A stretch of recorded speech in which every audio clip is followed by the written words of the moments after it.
salaamaaleykum maa ngi leen di nuyu di leen ziar di leen jox seen cër bi ngeen moom yéen ñëpp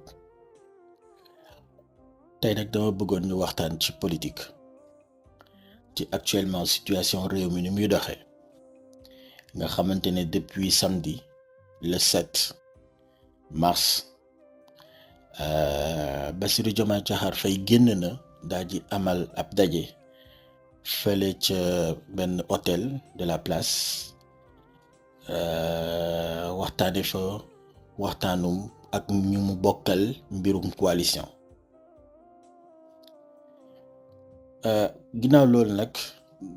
dañu bëggoon jël suñu temps def benn analyse boo xamante ni dafay refléter à un début de réflexion te li ñu ci gis mooy bokk nañ ci personnes yi nga xamante ne dañ doon taxaw di revendiquer à ce que le bureau politique de Pastef puisse faire une réaction. Parce que Bassirou Diomaye Diakhar Faye n'est pas un membre extraordinaire. Bassirou Diomaye Diakhar Faye n'est pas un membre privilégié. Bassirou Diomaye Diakhar Faye n'est pas un membre boo xamante ne dañ koy seppi ci biir membre yi tege ko fee mu def un membre exceptionnel. li tax moo wax lii mooy boo demee ci texte Pastef yi régir kërum Pastef maanaam la maison de Pastef dafa am benn règlement intérieur bu ko établir et dans ce règlement intérieur il n'a jamais été question d'évoquer l'exceptionnalité d'un membre wala ñu jël benn membre def ko seppi ko ci yeneen membre yi daal di koy def un membre boo xamante ne li membre simple di def moom bu ko defee dara du ko ci fekk beneen bi mooy maintenant j'accepte qu'il est un traître d'accord non mais pourquoi ñun sympathisants yi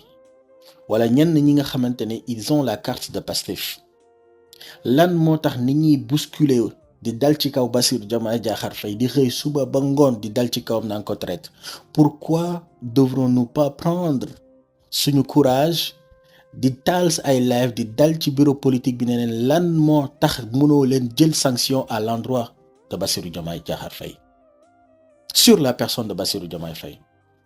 lan moo tax mënuñu jël sanction ci kaw ginnaaw bi nga xamante ne Bassirou Diomaye Diakhar Faye teg na ay fautes def na ay fautes étant membre de Pastef ba pare di ko revendiquer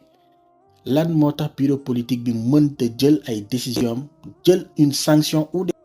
sanctions jëluñu ko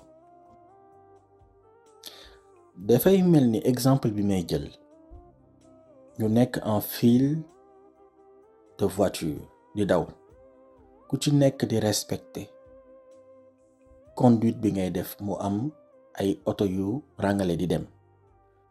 ñu jékki-jékki am benn oto boo xamante ne dafa waroon clignoter à gauche pour sortir de ce fil il n'a pas mis son clignotant à gauche mu génn rek débarquer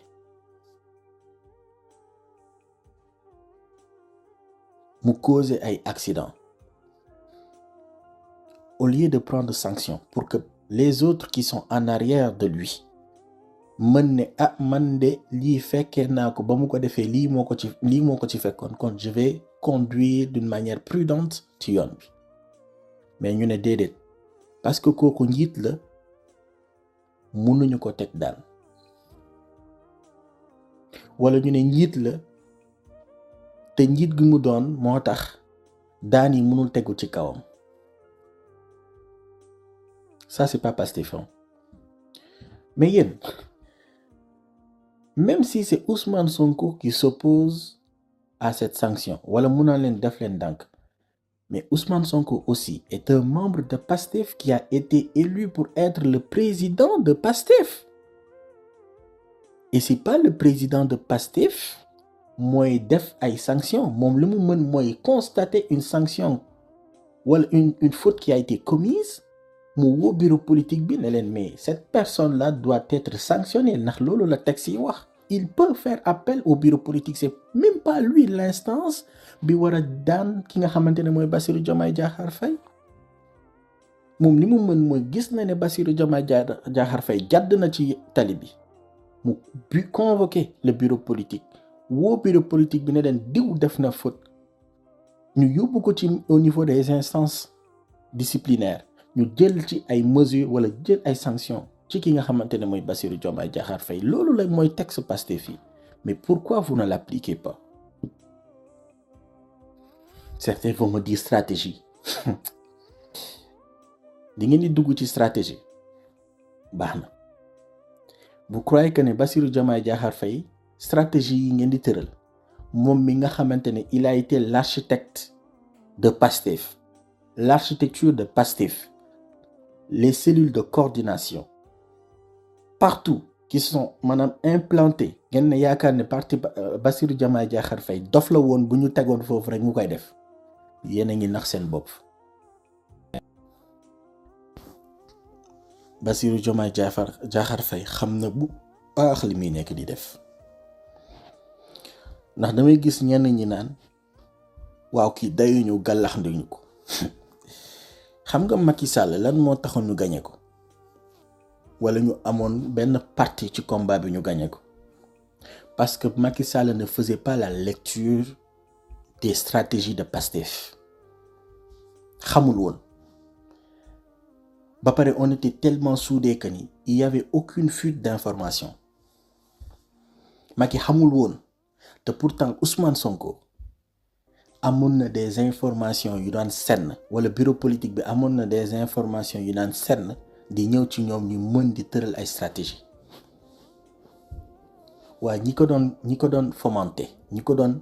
suuxat ñi doon tëral stratégie yi dafa nekk am kenn koo xamante ne bopp la ci muy Bassirou moom ngeen ne doo leen ko jël au sérieux dañu dem la surprise là dinañu tax ñu matt suñu baaraam boobu cax ko si nous maanaam bu ñu jëlulee des décisions maintenant des décisions fortes et radicales bu ñu ko jëlulee maintenant on risque de se mordre le doigt man maa leen ko wax. Parce que Bassirou li tax muy toog chaque fois di leen rappeler Pastef ba pare li tax mu convoquer la coordination xam tous les membres de chaque coordination te bu leen fàtte ni à un moment donné c'est Bassirou Diomaye Diakhar Faye moom fu nekk cellule fu mu nekk de coordination teg na fa ni dem moo tax déjà de 1 il va falloir qu'on aille vers les sanctions de 2 il va falloir qu'on réorganise le parti ndax Bassirou Diomaye Diakhar Faye li mu def nii yéen a ngi koy xeeb de yéen a ngi koy xeeb naan doy ñu gàllax ndiñu ko te lii ñi nekk di wax xam nga sénégalais c'est quelqu'un koo xamante ne il est dans des tendances gis nga pendant 1 semaine 2 semaines ñoo fi nekk Bassirou war nañu suba Bassirou def lu yéem sénégalais naan moom de kii de moom macha allah foofu la ñu jëme ji ak moom foofu la ñuy jëm. Sénégal c'est pas un pays boo xamante ne ñoom c'est un pays amnésique et c'est un pays aux tendances. Tendance 1 bu ñëwee tendance 2 bu ñëwee ñu bàyyi tendance 1 bi tendance 2 bi 3 bi bu ñëwee ñu bàyyi tendance 2 bi tey da ngay ñëw ñu wax ci wàllum homosexualité bi ñu pare wax ci homosexualité duggaat ci Bassirou Diomaye Diakhar Faye bu ñu paree ci Bassirou Diomaye Diakhar Faye duggaat ci leneen